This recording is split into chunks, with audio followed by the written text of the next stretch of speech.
આમોદ જંબુસર વચ્ચેની ધરધર નદી બે કાંઠે વહેતી, જળ સપાટી 97.5 ફૂટે પહોંચી। આમોદ જંબુસર વચ્ચે વહેતી ધરધર નદીમાં ઉપરવાસમાંથી વરસાદી પાણીની સતત આવકને પગલે નદી હાલ બે કાંઠે વહેતી થઈ છે। હાલમાં નદીની જળ સપાટી 97.5 ફૂટે પહોંચી હોવાનું જાણવા મળ્યું છે, જ્યારે 102 ફૂટને ભયજનક સપાટી માનવામાં આવે છે। નદીની સપાટી વધતા કાંઠાના ગામોમાં અસર જોવા મળી રહી છે। આમોદ તાલુકાના કોબલા અને મંજુલા સહિતના ધરધર કાંઠાના ગામો અસરગ્રસ્ત બન્યા છે।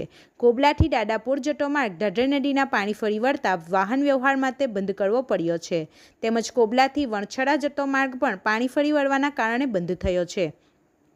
બીજી તરફ મંજુલા ગામના અનેક ખેતરોમાં પાણી ભરાઈ જતા જળબંબાકાર જેવી સ્થિતિ સર્જાઈ છે, જેના કારણે ખેતીને નુકસાન પહોંચ્યાની માહિતી મળી રહી છે। આમોદ તાલુકા પંચાયતના ઉપપ્રમુખ વિજય ઠાકોરે જણાવ્યું હતું કે જો સમયસર ધરધર નદીનું પહોળીકરણ અને ઊંડાણ કરવાની કામગીરી હાથ ધરવામાં આવી હોત તો આસપાસના ગામોને પાણીની અસરથી મોટા પ્રમાણમાં બચાવી શકાય તેમ હતું। દરમિયાન સમગ્ર પરિસ્થિતિ પર તંત્ર સતત નજર રાખી રહ્યું છે। નીચાણવાળા વિસ્તારોની સ્થિતિ પર સતત મોનિટરિંગ કરવામાં આવી રહ્યું છે અને સંબંધિત અધિકારીઓ પાસેથી પડેપડની માહિતી મેળવી જરૂરી કાર્યવાહી કરવામાં આવી રહી છે। રિપોર્ટર સરફરાજ પઠાણ સાથે ગુજરાત અદ્ભુત ન્યૂઝ ગુજરાત। મારું નામ પટેલ હિતેશભાઈ રાવજીભાઈ, ગામ મંજોલા।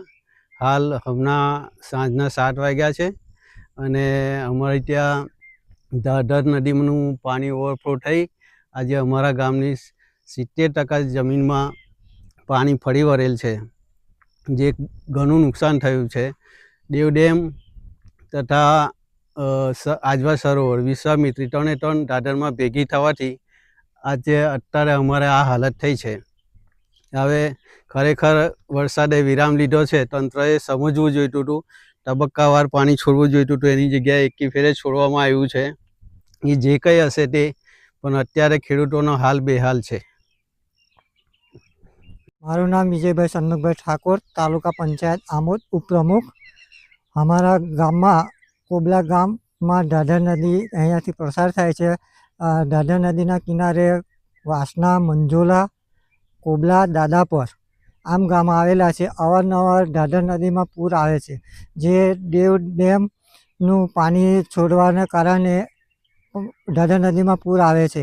સરકારને આપના માધ્યમથી હું એક જણાવવા માગું છું કે જેઓ બરોડાની અંદર વિશ્વામિત્રીની અંદર રિનોવેશન કર્યું છે, એ રીતના આ જો ધરધર નદીની અંદર ખોદકામ કરીને ઊંડી કરવામાં આવે તો આ પાણી ઓવરફ્લો ના થાય, જે ઓવરફ્લો ના થાય અને ખેડૂતોને જાનમાલને નુકસાન ના થાય। એટલે સરકારશ્રીને એટલું કહેવા માગું છું કે ધરધર નદીને ઊંડી અને પહોળી કરવા માટે નમ્ર વિનંતી।